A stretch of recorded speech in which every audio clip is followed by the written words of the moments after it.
दयालु बुढ़िया। उदयपुर गांव में एक बहुत ही गरीब ब्राह्मण गंगाधर रहा करता था। वो गांव में भिक्षा मांगकर अपना गुजर बसर किया करता था।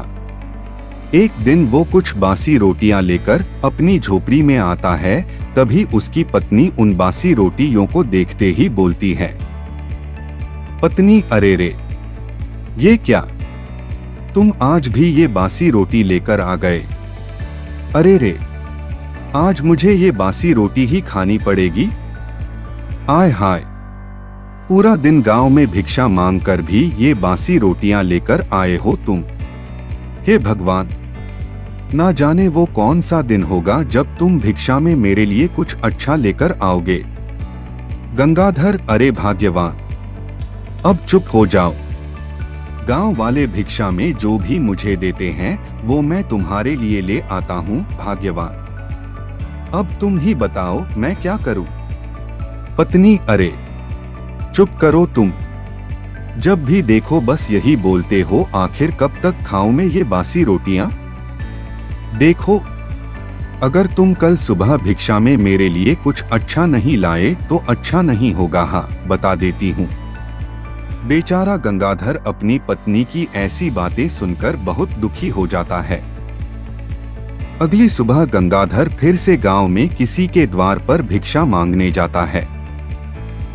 गंगाधर, अरे कोई है, भिक्षा दे दो, भिक्षा दे दो, मुझ गरीब ब्राह्मण को दो, भिक्षा दो। तभी एक बुढ़िया अपनी झोपड़ी से निकलकर उसके सामने आती है। बुढ़िया, अरे कौन हो तुम? देखने से तो भिक्षु नजर आ रहे हो, लेकिन मैं तुम्हें क्या दे सकती हूँ भला? मेरे घर में तो बस कुछ चावल के दाने ही है बेटा, उसमें तो तुम्हारा पेट भी नहीं भरेगा। गंगाधर, अरे नहीं नहीं अम्मा, मैं ज्यादा की अपेक्षा तो कभी नहीं करता हूँ।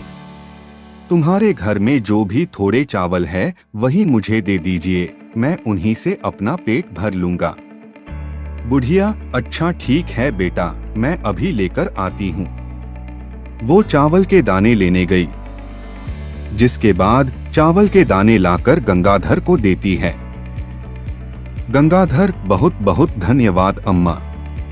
अच्छा, अब मैं चलता हूँ, मेरी पत्नी मेरी राह देख रही होगी। रास्ते में गंगाधर, आज तो मैं अपनी पत्नी को यह चावल ले जाकर दूंगा। बेचारी बासी रोटी खा खाकर ऊब गई है, आज तो खुश हो जाएगी। गंगाधर इसके बाद अपनी झोपड़ी में जाता है। पत्नी, अरे आ गए तुम, इतनी देर कर दी आज तुमने आने में, मैं कब से तुम्हारी राह देख रही थी। आज शिक्षा में क्या लाए हो? क्या आज भी बासी रोटी उठा लाए हो? गंगाधर, अरे रे भाग्यवान, ये देखो, आज भिक्षा में मैं तुम्हारे लिए चावल के दाने लेकर आया हूँ, आज इन्हें ही पकाकर भोजन बना लो। पत्नी, अरे सिर्फ ये थोड़े से चावल के दाने, अरे इतने में क्या होगा? तुम्हें तो गांव में भिक्षा भी मांगनी नहीं आती, जो कोई भिक्षा में जो भी देता है उसे ही लेकर आ जाते हो। इस गांव में तुम्हारी तरह और भी भिक्षु है, खूब झोली भर भर कर भिक्षा लाते हैं, और एक तुम हो, लेकिन तुम्हें तो कुछ कहना ही बेकार है। अब मुझे ये चावल के दाने ही बनाने पड़ेंगे भोजन में। मेरी तो किस्मत ही फूट गई तुमसे शादी करके। जिसके बाद वो चावल बना देती है और उन्हें लेकर गंगाधर के पास आती हैं। पत्नी, ये लो, कर लो भोजन। गंगाधर देखता है कि थाली में सिर्फ थोड़े ही चावल के दाने हैं। गंगाधर, अरे भाग्यवान, ये तो मैं तुम्हारे लिए लाया हूँ, मैं भोजन नहीं करूँगा, इन्हें तुम ही खा लो। मुझे तो भिक्षा में आज भोजन मिल गया था तो मैंने वही खा लिया है, इसे तुम ही खा लो भाग्यवान। पत्नी, अच्छा, तो तुम भिक्षा से प्राप्त भोजन करके आए हो, वाह वाह, खुद भोजन करके आए हो और मेरे लिए थोड़े से चावल के दाने लाए हो। ना जाने कब वो दिन आएगा जब आप मेरे लिए कुछ अच्छा सा और बहुत सारा भोजन लेकर आएंगे। हाँ, अब आपको कहाँ आवश्यकता होगी इस भोजन की? खैर जाने दीजिए, अब मैं ही इन्हें खा लेती हूँ। जिसके बाद वो थाली के सारे चावल खा लेती है। गंगाधर चुपचाप खड़ा उसे देखता रहता है। थोड़ी देर बाद गंगाधर फिर से गांव की तरफ भिक्षा मांगने निकलता है और फिर से उस बुढ़िया माँ के द्वार पर भिक्षा मांगने जाता है। गंगाधर भिक्षा देही, भिक्षा देही। बुढ़िया कौन? अच्छा तू फिर से आ गया। लेकिन बेटा मेरे पास तो आज खुद ही खाने को कुछ नहीं है। मैं तो खुद भूख से मरी जा रही हूँ। मैं तुझे कहाँ से दूंगी बेटा?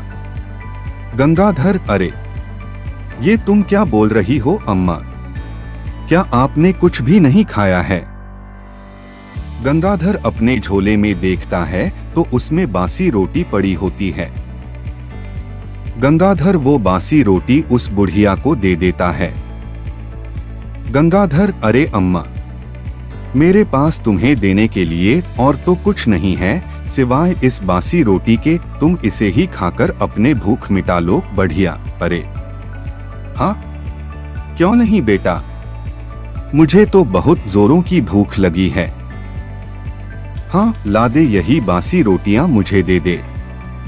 जिसके बाद गंगाधर अम्मा को बासी रोटी दे देता है। बूढ़ी अम्मा बड़े चाव से बासी रोटियां खा लेती है। बुढ़िया रे वाह वाह बेटा, तेरी बासी रोटी खाकर तो मेरी आत्मा को शांति मिल गई। वाकई तू एक नेकदिल इंसान है। आज तूने अपनी बासी रोटी से ही सही लेकिन मेरी भूख मिटा दी बेटा। मैं तुझे कुछ देना चाहती हूँ, तू रुक मैं अभी आई। इसके बाद बूढ़ी अम्मा एक छोटा सा संदूक अपने साथ लेकर आती है और उसमें से एक चमकता हुआ मोरपंख गंगाधर को देती है। बुढ़िया ये ले बेटा, ये जादुई मोरपंख मैं तुझे देना चाहती हूँ। ये कोई साधारण मोरपंख नहीं है बेटा।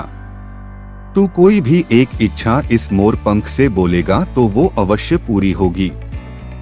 बेटा अब मैं तो बहुत बूढ़ी हो चुकी हूँ, अब भला मेरी तो कोई इच्छा ही नहीं रही, लेकिन मैं ये तुम्हें देना चाहती हूँ।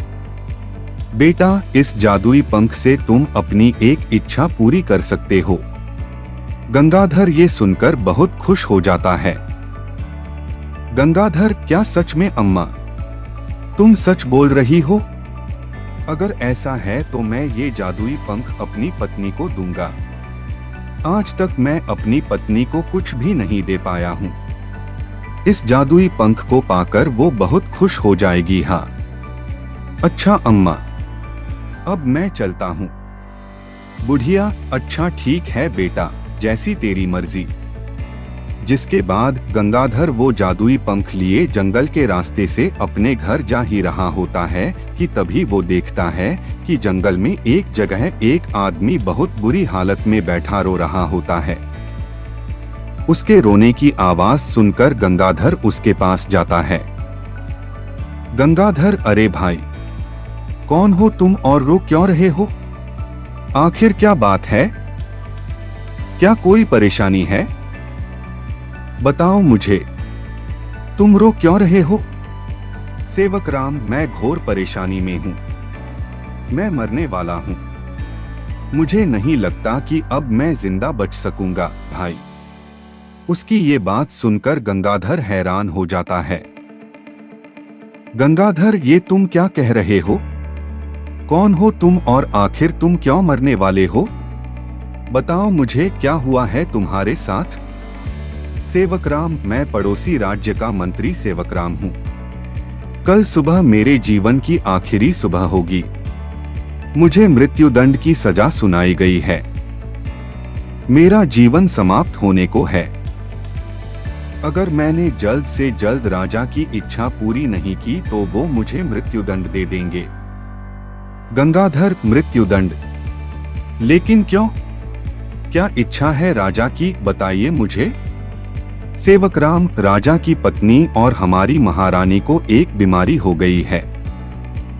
महारानी राजा की प्रिय रानी है और पूरे राज्य में सबसे सुंदर स्त्री भी लेकिन कुछ दिनों से उन्हें एक ऐसी बीमारी ने घेर लिया है जिसकी वजह से उनके पूरे शरीर पर बहुत ही भद्दे और खराब दिखने वाले निशान हो गए हैं, जिसकी वजह से अब वो बहुत क्रूर नजर आती है। दरबार में कई वैद्यों को बुलाया गया, लेकिन किसी के भी पास रानी की इस बीमारी का इलाज नहीं मिला, जिसकी वजह से राजा ने मुझे आदेश दिया है कि अगर जल्द से जल्द मैंने उस वैद्य को नहीं ढूंढा जिसके पास रानी की इस बीमारी का इलाज हो, तो वो मुझे मृत्युदंड दे देंगे। गंगाधर, अरे रे, आप चुप हो जाइए। आपकी समस्या का इलाज है मेरे पास। तुम मुझे अपने राजा के महल ले चलो। सेवकराम, क्या तुम सच बोल रहे हो? तो चलो मेरे साथ, मैं तुम्हें राजा के महल लेकर चलता हूँ। लेकिन तुम्हें वैद्य के भेष में ही राजा के पास चलना होगा। अगर राजा को पता चला कि तुम कोई वैद्य नहीं बल्कि एक साधारण भिक्षु हो तो राजा को बिल्कुल भी उचित नहीं लगेगा। इसके बाद गंगाधर एक भिक्षु से वैद्य के वस्त्र धारण कर लेता है और मंत्री सेवकराम के साथ राजा के महल पहुंचता है, जहां राजा का दरबार लगा होता है। सेवकराम, महाराज की जय हो। महाराज, मैं महारानी के उपचार के लिए वैद्य जी को ले आया हूं महाराज। ये देखिए महाराज, ये बहुत ही प्रसिद्ध वैद्य जी हैं, जिन्हें मैं दूसरे राज्य में से अपने साथ लेकर आया हूं महाराज। राजा ये सुनकर खुश हो जाता है। राजा, अरे वाह मंत्री, हम तुमसे यही सुनना चाहते थे। राजा, आपका स्वागत है। वैद्य जी, अब जल्दी चलिए और हमारी प्रिय रानी की बीमारी को ठीक कर दीजिए। गंगाधर, जो आज्ञा महाराज। इसके बाद सभी रानी के पास जाते हैं, जहां रानी विश्राम कर रही होती है और कुछ दसिया रानी के पास बैठी सेवा कर रही होती है। राजा, उठिए हमारी प्रिय रानी, देखिए आपकी बीमारी ठीक करने के लिए दूसरे राज्य से प्रसिद्ध वैद्य जी आए हैं। तभी रानी अपनी आंखें खोलती है। रानी के पूरे चेहरे और हाथ पर बहुत ही अजीब और खराब दिखने वाले भद्दे निशान होते हैं, जिसकी वजह से रानी बहुत डरावनी दिख रही होती है। रानी, नहीं नहीं महाराज, मैं किसी को अपना चेहरा नहीं दिखाऊंगी।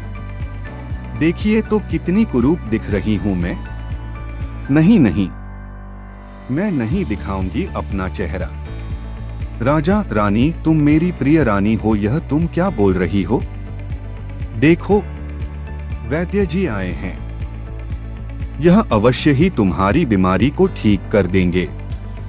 गंगाधर रानी के शरीर के सारे अजीब और भद्दे निशान देखता है और थोड़ा हैरान हो जाता है। इसके बाद गंगाधर बूढ़ी अम्मा का दिया हुआ जादुई पंख अपने हाथ में लेता है। तभी उसे याद आता है कि अम्मा ने कहा था, इस जादुई पंख से कोई एक इच्छा पूरी की जा सकती है। गंगाधर, हे जादुई पंख, मेरी इच्छा है कि तुम रानी के ये भद्दे निशान दिखने,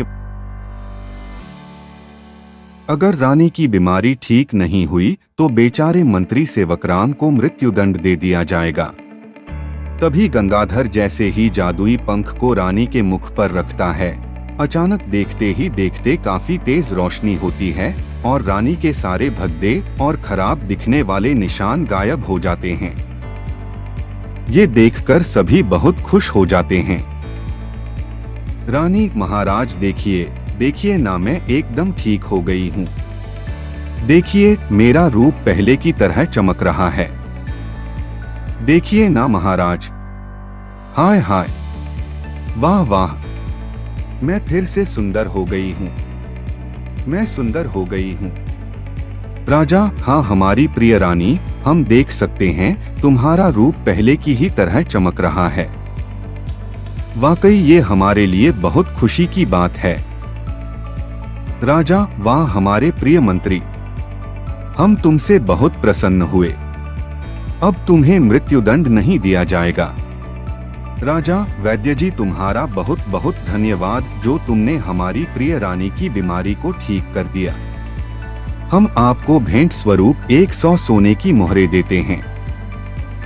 इतना सुनते ही गंगाधर खुश हो जाता है। गंगाधर, आपका धन्यवाद महाराज, लेकिन आप एक सच नहीं जानते हैं। मैं कोई वैद्य नहीं हूँ, बल्कि एक साधारण भिक्षु हूँ जो आपके ही राज्य से दूर एक छोटे से गांव में भिक्षा मांगा करता है। आपके मंत्री ने मुझे रानी की दशा के बारे में बताया, तो मैं मंत्री को मृत्युदंड से बचाने यहाँ आपके महल में आ गया।